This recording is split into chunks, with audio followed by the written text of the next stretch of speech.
Hola, bon dia. Avui fem ja la lliçó 328, que diu: escullo estar en un segon lloc per obtenir el primer. Però abans anem a repetir per acabar d'entendre, per acabar d'assimilar què és la creació. La creació és la suma de tots els pensaments de Déu, en número infinit i sense cap límit enlloc.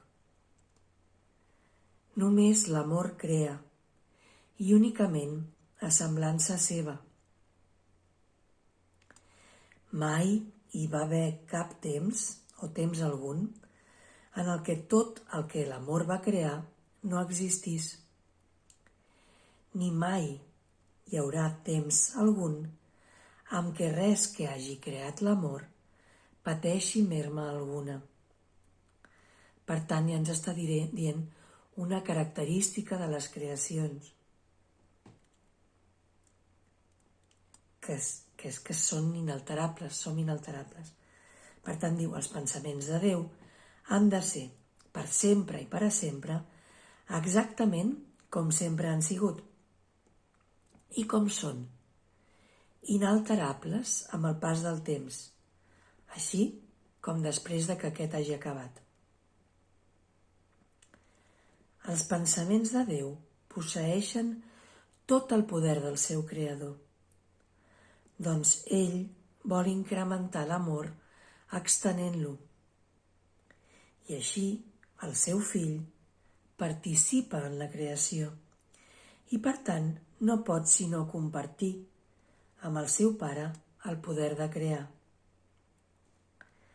Allò que Déu ha disposat que sigui un eternament, ho seguirà sent quan el temps s'acabi.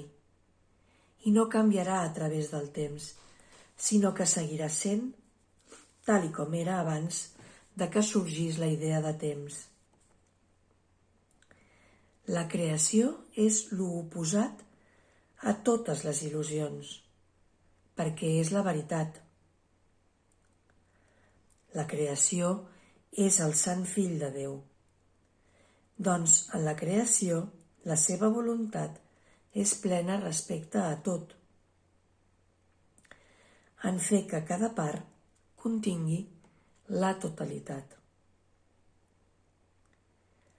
La inviolabilitat de la seva unicitat està garantida per sempre, perennament segura dintre de la seva santa voluntat, i més enllà de qualsevol possibilitat de que pugui patir mal, separació, imperfecció o de res que pugui tacar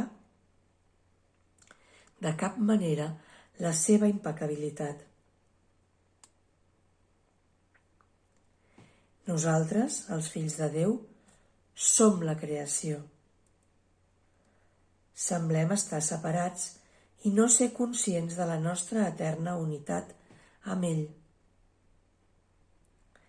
Malgrat això, darrere de tots els nostres dubtes i més enllà de tots els nostres temors, encara hi ha certesa. Doncs l'amor, també podríem dir, doncs Déu, mai abandona els seus pensaments i ells comparteixen la seva certesa. El record de Déu es troba a les nostres ments santes, que són conscients de la seva unicitat i de la seva unió amb el seu Creador. Que la nostra funció sigui únicament permetre el retorn d'aquest record i que la seva voluntat es faci en la terra, així com que se'ns restitueixi la nostra cordura i el tornar a ser només tal i com Déu ens va crear. El nostre Pare ens crida. Escoltem la seva veu i perdonem a la creació en nom del seu Creador, la santedat mateixa. cuya santedat, la santedat de la qual la seva creació comparteix amb ell, la santedat del qual segueix sent encara part de nosaltres mateixos.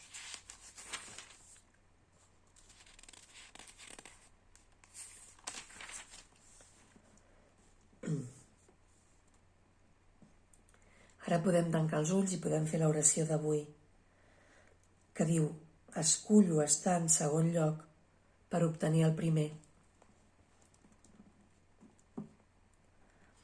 El que sembla ser el segon lloc és en realitat el primer.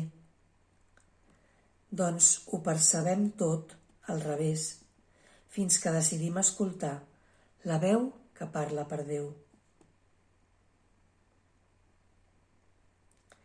Ens sembla que només podrem aconseguir autonomia si ens esforcem per estar separats i que la manera de salvar-nos és aïllant-nos de la resta de la creació de Déu.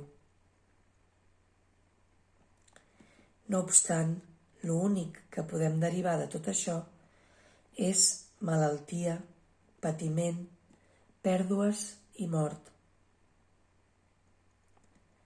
Això no és el que el nostre Pare disposa per nosaltres i no existeix cap altra voluntat que la seva.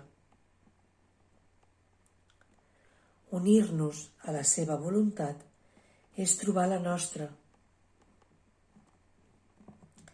I donat que la nostra voluntat és la seva, és a ell a qui hem d'acudir per reconèixer la nostra voluntat.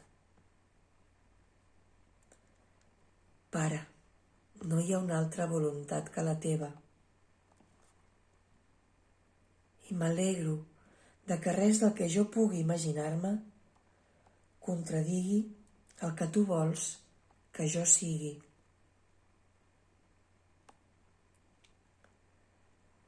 Pare, la teva voluntat és que jo em trobi completament segura i eternament en pau.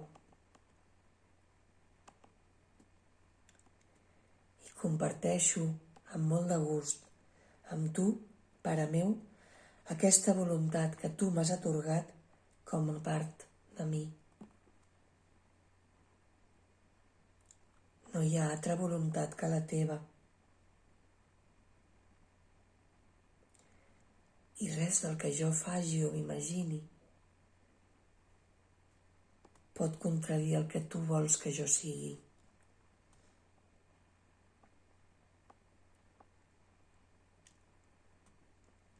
Ajuda'm a entendre, Pare, que el que tu vols és que jo em trobi completament segur i eternament en pau. Aquesta és la teva voluntat per mi. Per què m'hauria de costar fer-la meva? Si aparentment també sembla que és el que jo vull. Però la busco en llocs equivocats. Que aprengui que és a tu a qui he d'acudir. M'he de posar de seguidor teu per acabar arribant al primer a casa. Escullo estar en segon lloc per obtenir el primer.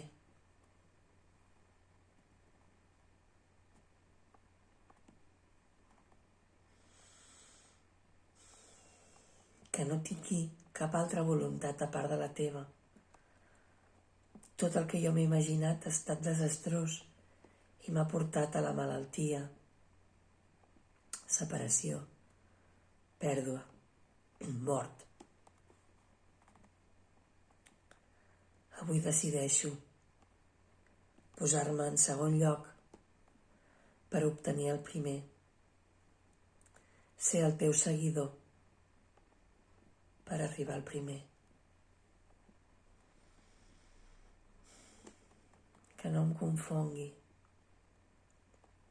amb les coses d'aquest món, que encara desperten tant interès en mi, que encara em prometen la felicitat aquí i la pau, però que ja he pogut comprovar que aquesta felicitat i aquesta pau que puc trobar aquí dintre del món s'esvaeixen a la primera de canvi. No tenen res a veure amb el que tu m'has ofert, amb el que és la teva voluntat per mi. Avui escullo estar en segon lloc per obtenir el primer. Que així sigui. Que tingueu una molt bona pràctica i un feliç dia. I ens veiem demà amb una nova lliçó. Fins demà. Adéu.